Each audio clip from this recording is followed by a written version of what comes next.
Asalaamu calaykum waraxmatullaahi wabarakaatuh. Walaalaha qaaliga ah, kusoo dhawaada barnaamijyadeena caafimaadka indhaha. Maanta hadduu Ilaahay yiraahdo waxaan ka hadli doonaa indha xanuunka iyo indhaha waxa ka dhexeeya. Run ahaantii dadka inta badan kuma baraarugsana ama ma ogo in madax xanuunka joogtada ah in problemka uu ka yahay oo qayb ka mid noqon karo indhaha. Run ahaantii markii percentage la sheegay madax xanuunka oo guud ahaan madax xanuunka markii laga hadlayo percentage boqolkiiba waxaa la dhahaa 70 ama 60 ka mid waxay calaaqad leeyihiin indhaha.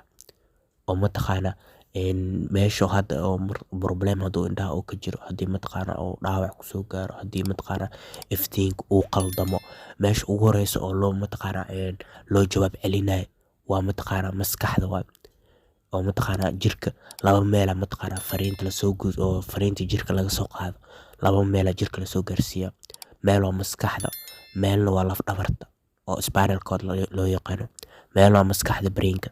Marka jirka qaybihiisa hoose tusaale ahaan farta iyo suulka iyo lugaha camal fariinta markii lasoo diro waxaa ka jawaabayo spinal cord kuwaas jawaab siinaya. laakiin meelahan kale jirka hadda tusaale ahaan indhaha iyo maskaxda aad iskugu dhow yihiin. marka jawaabta waxaa bixinayaba hore waxaa jawaabta ka bixinaya maskaxda, oo hadda indhaha xanuunayaan maskaxda amar soo bixinayso waxaan intuu ka qaldaya, waxaan intuu ka samaysanya, maanta dhan jawaabtaas lagu soo celcelinaya. marka dad badan oo ku baraarugsaneyn insha Allah qaybteeda dambana waxaan ku sheegi doonaa haddii lacala madax xanuun joogto aad isku aragtid oo madax xanuunkaas aad isku aragtid oo mar walba imaanaya oo xaalada qaarkood soo muuqanaya aad isku aragtid madax xanuunkaas oo joogtada dhakhtar indho inaad u tagtid ama dhakhtar indho inaad xaaladaada la wareysatid.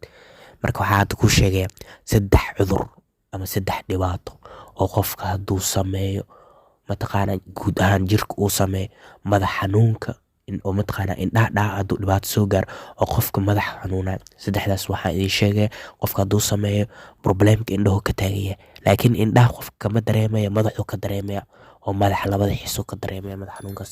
marka 3daas wax maxay kala yihiin marka 3da dhibaato waxay kala yihiin.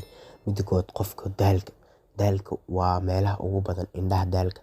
tusaale ahaan maanta haddii aad habeenkii aadan seexanin waqti fiican oo tusaale ahaan 8 saac habeenimo aad seexatid ama 7 saac aad seexatid ama 6 saac kadibna aad salaadii subax aad baxdid barnaamij aad u baxdid ilaa habeenkii waqti kale aad kusoo gaartid 5 saac iyo 4 saac adoo soo jeedo, dhibaatada ugu weyn waxaa meelaha ugu badan dareemaysa madax xanuun.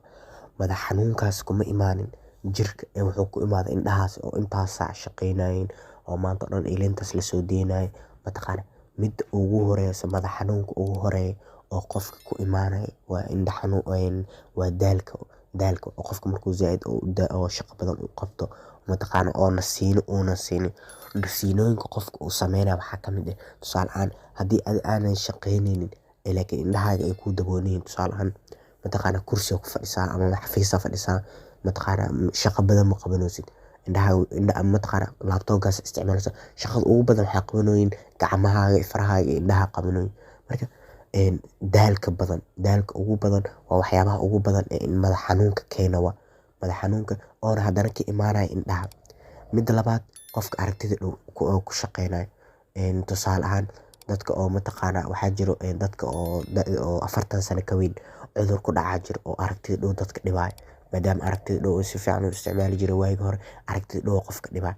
marka waxaa dhimaanaya madax xanuun zaaid u tiro badan oo dareema qofka markuu wax akhri isdhaho, markuu TV daawo isdhaho, markuu waxyaaba dhow akhri isdhaho madax xanuun imaanaya.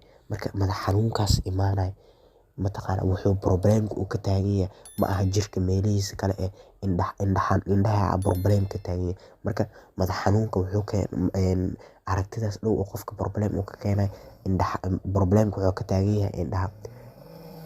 mida ugu dambeysa oo keeno madax xanuunka oona indhaha dhibaatada ay ka taagan tahay waa qoraxda. dad badan kuma baraarugsan oo hadduu Ilaahay yiraahdo waxaan kasoo sameyn doonaa video dhibaatada ay leedahay qoraxda dhibaatada indhaha u geysato ayaa kasoo sameyn doona. qoraxda dhibaato dadka maanta dhan tusaale ahaan maanta haddii 4 saac aad baxdid aad lugeysid ama gaari aad saaran tahay qoraxdaas ay jirto ama mataqaana ilaa 8 saac 7 saac saas iskaga daba wareegayso magaalada. Iftiinkaas dhibaato wuxuu gaarsiinaya indhaha marka dhibaatada gaarsiiya maskaxda waxay soo deyni waana shaqaynaysaa horta qofkan kusoo dhacaysa inuu nasto xataa. Marka madax xanuun qofka maanta oo dhan dareema, maanta oo dhan madaxa saa u qabsana. Marka dhibaatada waxay ka taagan tahay madax xanuunkaas hadduu qofka qoraxda uu ka nasto sidiisa hore kusoo noqona. Marka waa waxyaabaha ugu badan ee madax xanuunka sababa, saddexdaas ugu badan. Marka waxaan rajeynayaa inaad videogan ka hesheen oo mataqaana wax badan aad ka faa'iideen. Haddii marar badan aad isku aragtay madax xanuun joogto aad isku aragtay, waxaa kula talin lahaa inaad dhakhtarka oo indhaha aad mataqaana aad kala tashatid arrintaas oo mataqaana problemkaagan aad u sheegatid. Waan kaaga mahadcelinayaa daawashada videogan. Asalaamu calaykum waraxmatullaahi wabarakaatu.